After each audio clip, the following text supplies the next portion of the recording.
बलिदान की। आओ बच्चों तुम्हें दिखाए झांकी हिंदुस्तान की, जिस मिट्टी से तिलक करो ये धरती है बलिदान की। वंदे मातरम, वंदे मातरम, वंदे मातरम, वंदे मातरम, वंदे मातरम, वंदे मातरम, वंदे मातरम, वंदे मातरम, वंदे मातरम। दादाजी, दादाजी, हाँ, क्या हुआ? आपने सुना ये लोग कितना अच्छा गा रहे हैं? अरे वंदे मातरम तो शब्द ही इतना सुंदर है कि इसे बार बार गाने और सुनने का मन करता है। लेकिन दादाजी, आज के दिन ये लोग गाना ये क्यों गा रहे हैं? ये सब 14 और 15 अगस्त के आयोजन की तैयारी कर रहे हैं। दादाजी, 15 अगस्त तो मैं जानती हूँ कि स्वतंत्रता दिवस है, पर ये 14 अगस्त क्यों? 14 अगस्त को हमारे देश का विभाजन हुआ था। उस दिन को विभाजन विभीषिका स्मृति दिवस के रूप में हम सब मनाते हैं। दादाजी, ये विभाजन विभीषिका क्या है? विभाजन का मतलब नहीं समझते? जब विभाजन का मतलब नहीं समझते तो विभीषिका का मतलब क्या समझोगे?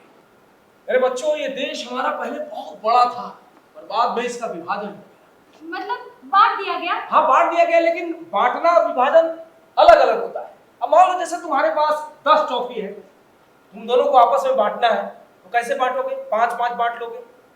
अब सोचो कि तुम्हारे पास एक ही टॉफी है, तो क्या करोगी? मैं उसे तोड़कर 2 हिस्सों में बांट दूंगी। अरे बच्चे, ये तोड़ना, उसे खंडित खंडित कर देना, यही विभाजन होता है। और इससे जो पीड़ा उपजती है, जो तकलीफ होती है, वही विभीषिका है। तो दादाजी, ये विभाजन तो समझ में आ गया, लेकिन ये विभीषिका, विभाजन विभीषिका, चलो बताता हूँ। आओ बच्चों, तुम्हें दिखाएं झांकी हिंदुस्तान की, इस मिट्टी से तिलक करो ये धरती है बलिदान की। आओ बच्चों तुम्हें दिखाएं झांकी हिंदुस्तान की, इस मिट्टी से तिलक करो ये धरती है बलिदान की। वंदे मातरम, वंदे मातरम, वंदे मातरम, वंदे मातरम, वंदे मातरम, वंदे मातरम, वंदे मातरम। दादाजी, ये विभाजन कैसे हुआ था? हमें अच्छी तरह से बताइए ना। बच्चों बताता हूँ, ध्यान देकर सुनो। विभाजन के बारे में बताता हूँ।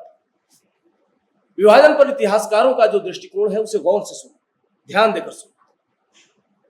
धर्म के नाम पर हमारे देश को 2 हिस्सों में बांट दिया गया। लाखों लोग इस पार से उस पार भागने लगे, चारों तरफ भगदड़ मच गई, लाखों लोग बेघर हो गए। है प्रीत जहां की रीत सदा,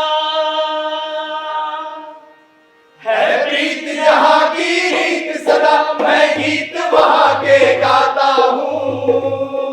भारत का रहने वाला हूँ, भारत की बात सुनाता हूँ। है प्रीत जहां की रीत सदा। अखंड भारत का विभाजन अभूतपूर्व मानव विस्थापन और मजबूरी में पलायन का एक दर्दनाक काला इतिहास है। ये एक ऐसी घटना है जिसमें लाखों लोग अजनबियों के बीच एकदम विपरीत वातावरण में नया आशियाना तलाश कर रहे थे।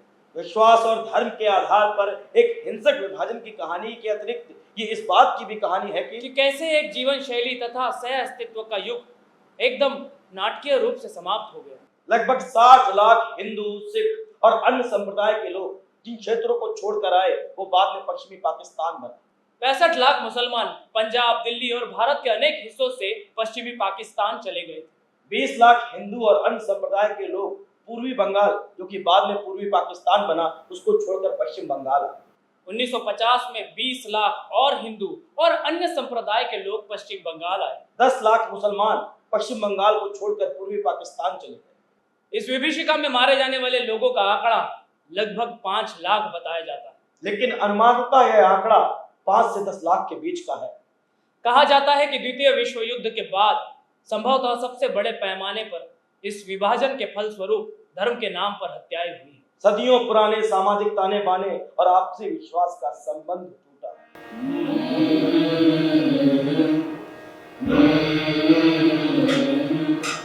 आँखों से बहते ये दर्द की धारे, आँखों से बहते ये दर्द की धारे। छूटी हुई जिंदगी, खोई हुई यादें, छूटी हुई जिंदगी,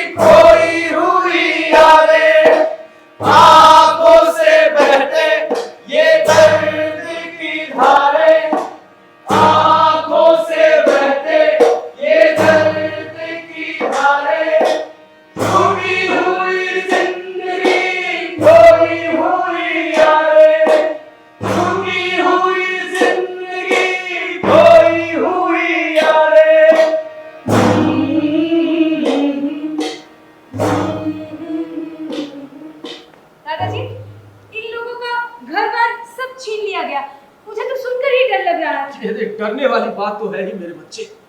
सोचो, जो लोग उस वक्त रहे होंगे उन पर क्या गुजरी होगी। दादाजी, वहां तो मेरे जैसे बच्चे भी होंगे, उनका क्या हाल हुआ होगा?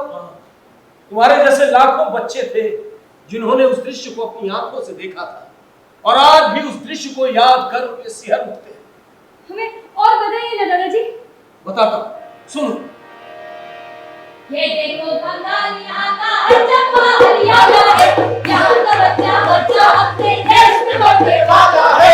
आओ बच्चों तुम्हें सिखाए धरती हिंदुस्तान की, इस मिट्टी से खिलते हो ये धरती है पंजाब की। वंदे मातरम, वंदे मातरम, वंदे मातरम, वंदे मातरम, वंदे मातरम, वंदे मातरम, वंदे मातरम। Sit down. Good morning, morning, sir. sir. Good morning. अरे सर सुनिए ना, आप वो विभाजन के बारे में कुछ बता रहे थे, आपने गाना भी गवा दिया। अब आगे बताइए ना, विभाजन के बारे में क्या हुआ?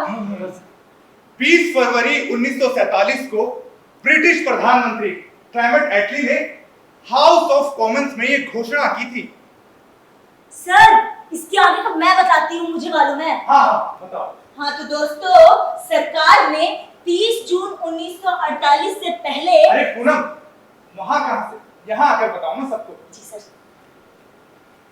हाँ तो दोस्तों, सरकार ने 30 जून 1948 से पहले सत्ता का हस्तांतरण कर भारत को छोड़ने का फैसला किया है। हाँ बताओ। हालांकि पूरी प्रक्रिया को लॉर्ड माउंटबेटन की वजह से 1 साल पहले ही कराया गया था। हाँ सर, और लॉर्ड माउंटबेटन ने 31 मई 1947 को लंदन से सत्ता हस्तांतरण पर मंजूरी लेकर नई दिल्ली लौटे थे। हाँ मुझे भी याद आया। 2 जून 1947 की ऐतिहासिक बैठक में विभाजन की योजना पर मोटे तौर पर सहमति हुई थी। हाँ सर, भारत के विभाजन का निर्णय एक शर्त की तरह था। भारत जैसे देश का विभाजन धार्मिक आधार पर हो, इस योजना का व्यापक विरोध हुआ। ऐसा भी कहा जाता है कि इस विभाजन के लिए केवल वे ही नेता मानसिक रूप से तैयार थे जिनको इस विभाजन में अपना हित और उज्जवल भविष्य दिखाई दे रहा था। अरे वाह बच्चों, आपको तो बहुत सारी जानकारी है। अब आगे की क्लास हम शुरू करें, उससे पहले एक छोटा सा ब्रेक लेते हैं, ठीक है? हाँ, चलिए। वंदे मातरम, वंदे मातरम, वंदे मातरम, वंदे मातरम, वंदे मातरम, वंदे मातरम। भाई, तुम्हारा विभाजन को लेकर क्या ख्याल है? भाई, विभाजन को बढ़ावा देने से समाज में सुधार होगा, विभिन्न समुदायों को अपने अपने अधिकार मिलेंगे। नहीं नहीं, विभाजन से ऐसा कुछ भी नहीं होगा। अरे एकता से ही समाज का विकास होगा। हम सबको समृद्धि की राह में आगे बढ़ना चाहिए।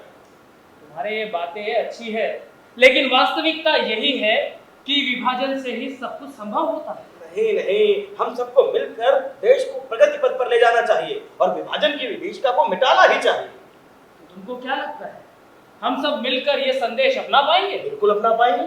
इसके लिए हम सबको एकजुट होकर रहना पड़ेगा, और ये एकजुटता ही हमारी धरोहर है, इसे संजो कर रखना पड़ेगा। ठीक है, पर मुझे अखंड भारत के विभाजन के समय और क्या क्या हुआ था वो तो बताओ।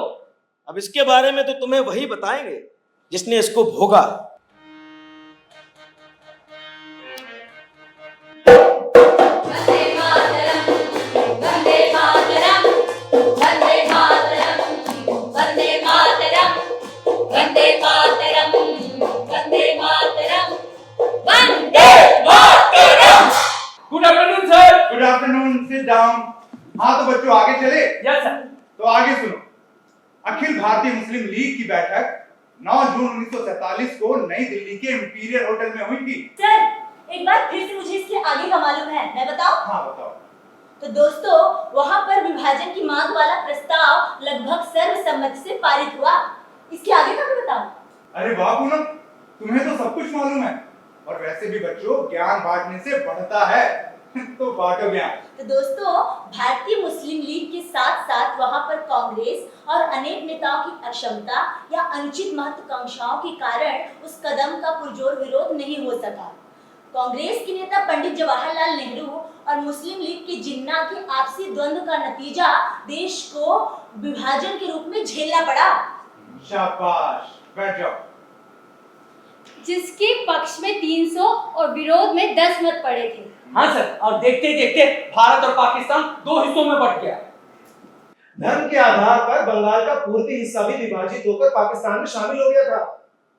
बच्चों, भारत के विभिन्न हिस्सों में 1946-47 में हुई सांप्रदायिक हिंसा और क्रूरता के बारे में विस्तार से कई जगह पर किताबों में लिखा गया है। अच्छा, हाँ, उन्हीं हिस्सों में से एक था बंगाल, जिसकी कहानी अभी तक मैंने तुमको बताई नहीं है। वहाँ पर क्या हुआ था दादाजी, बताइए ना। सुनो, बताता हूं। वो 4 मार्च 1947 का दिन था। पुलिस ने हिंदुओं और सिखों के जुलूस पर गोली चला दी।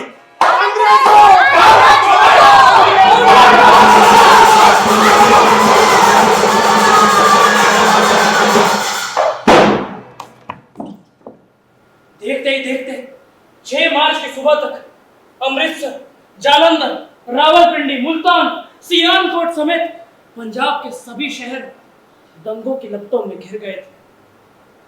पंजाब की तुलना में बंगाल में दशकों से चले आ रहे विस्थापन और पुनर्वास का रूप बिल्कुल अलग ही था। लेकिन बंगाल के लोग बहुत ही अभागे थे। क्यों? क्योंकि बंगाल के लोगों को 2-2 बार विस्थापन झेलना पड़ा था। 2-2 बार? हाँ, 2-2 बार। एक बार तो उनको पूरा घर-बार छोड़कर पूर्वी पाकिस्तान जाना पड़ा।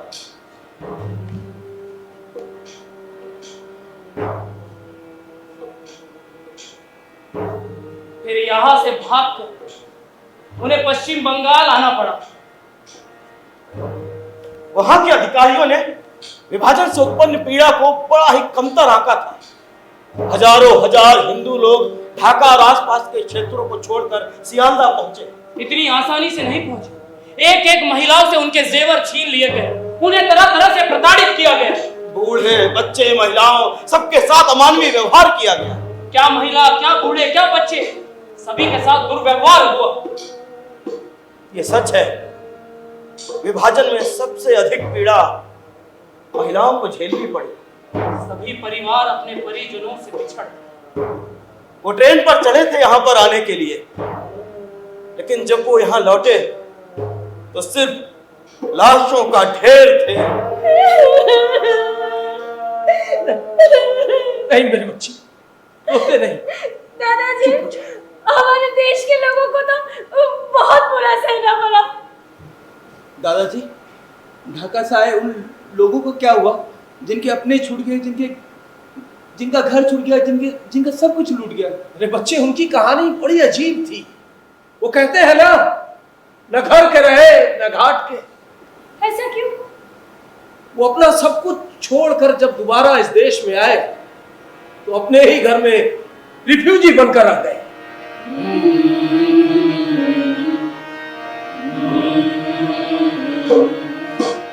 आंखों से बहती ये दर्द की धारें, आंखों से बहती ये दर्द की धारें, छूटी हुई जिंदगी खोई हुई यारें, छूटी हुई जिंदगी खोई हुई यारें।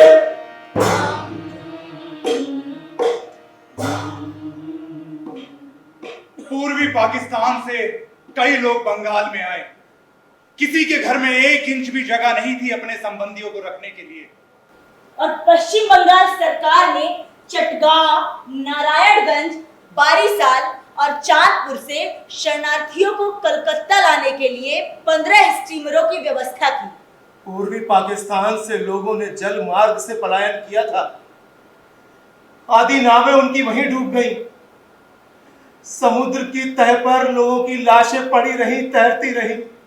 ऐसा क्या खास था हमारी जमीन में जिसे हासिल करने के लिए हमसे हमारा सब कुछ छीन गया? बंगाल, पंजाब, गुजरात, सिंध, चारों ओर विभाजन की आग सुलग गई। बंगाल, पंजाब, गुजरात ये दोनों आधे आधे टुकड़े में विभाजित हो गए, लेकिन सिंध हमें ना मिल पाया। हाँ, सिंध से याद आया, सबसे अधिक सिंधी परिवार राजस्थान में आए। ठीक कहा तुमने। विभाजन के बाद पाकिस्तान से लाखों की तादाद में शरणार्थी आए और राजस्थान उन राज्यों में से था जहां बड़े पैमाने पर शरणार्थी आए। राजस्थान में हम जैसे शरणार्थियों की राहत और पुनर्वास की व्यवस्था करना एक बहुत बड़ी चुनौती थी। हमारे आने के बाद राजस्थान की सांस्कृतिक के ताने बाने में भी बदलाव आए। हम अलग अलग दिखने लगे। हमारी संस्कृति, भाषा, रीति रिवाज सब बदल गए। सिंह में मैं एक बड़ा व्यापारी था और यहाँ 2 जून की रोटी भी अपने बच्चों को नहीं खिला पा रहा। हमारी दुकानें और घर बार को लूट लिया गया। उस रात को कैसे याद करें बाबू, जब अपने बच्चों को गोद में लेकर मैं भागी थी। भागते भागते बचते बचाते अपने एक रिश्तेदार के घर कैसे कैसे राजस्थान के बीकानेर में पहुंचा। हमारे नाते रिश्तेदार रास्ते में ही बिखरते चले गए। हम उनको आज तक नहीं देख पाए। कुछ लोग तो झुंझुनू में रहे। वे भी कब तक हमें अपने साथ रखते। अंत में इस रिफ्यूजी कैंप में आना ही पड़ा। हंसते खेलते परिवार, गांव शहर किस तरह बर्बाद होते, कोई हमसे पूछे।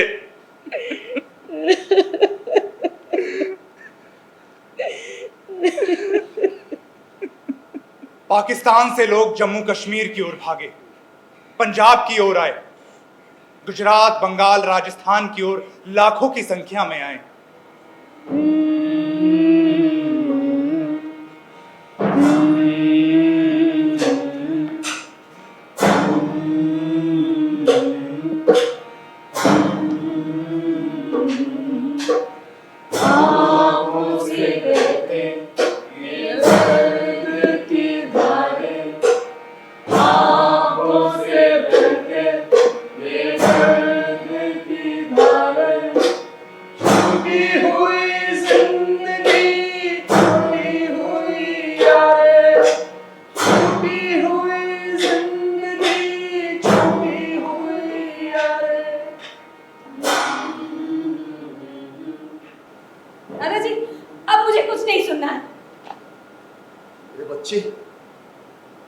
ये हमारे देश के इतिहास का काला अध्याय ही है, ऐसा कि कोई भी सुन नहीं पाता है। हृदय विदारक घटना है। इसे सुनकर तो कोई पत्थर दिल इंसान भी पिघल जाए। तुम तो बच्चे हो। चलो अब तुम्हें बताते हैं कि अब हमें क्या करना चाहिए।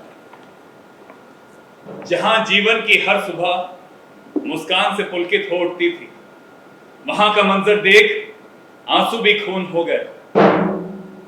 ना है ज्यादा दर्द तेरे भार का कंधे पर, जब तोड़ता हूं उसे दहशत, जंग और क्रूरता से। विभाजन की विभीषिका में मारे गए और विस्थापन का दर्द झेलने वाले लाखों भारतीयों को हमारा शत शत नमन। भारत की एकता और अखंडता को सुरक्षित रखने के लिए हम सभी को मिलकर प्रयास करना होगा। विभाजन के सियासी खेल में एक भाई के खिलाफ दूसरे भाई के दिमाग में जहर भरा गया और इसी जहर से इंसान ने इंसान को काटा, इंसान ने इंसान को बांटा और इंसान ने ही इंसान को खोया और हमारा अखंड भारत खंडित हो गया। जो हुआ सो हुआ। सुनो, हमारे यशस्वी प्रधानमंत्री जी ने कहा है, देश के बंटवारे के दर्द को भुलाया नहीं जा सकता। नफरत और हिंसा की वजह से हमारे देश के लाखों बहनों भाइयों को विस्थापित होना पड़ा, अपनी जान तक गंवानी पड़ी। उनके संघर्ष और बलिदान की याद में 14 अगस्त को विभाजन विभीषिका स्मृति दिवस के तौर पर मनाने का हमने निर्णय लिया है। हमारे बीच यदि धर्म और जाति को लेकर कोई छल करे या प्रपंच करे, हमें बहकावे में नहीं आना है। हमें बहकावे में नहीं आना है। भारत देश को अखंड रखना है। भारत देश को अखंड रखना है। अब हम इस सियासी झांसे में नहीं आएंगे। सियासी झांसे में नहीं आएंगे। अखंडता और एकाग्रता के साथ, सुख शांति के साथ अपनी भारत माता को विकसित बनाएंगे। अपनी भारत माता को विकसित बनाएंगे। आओ हम सब प्रण करें।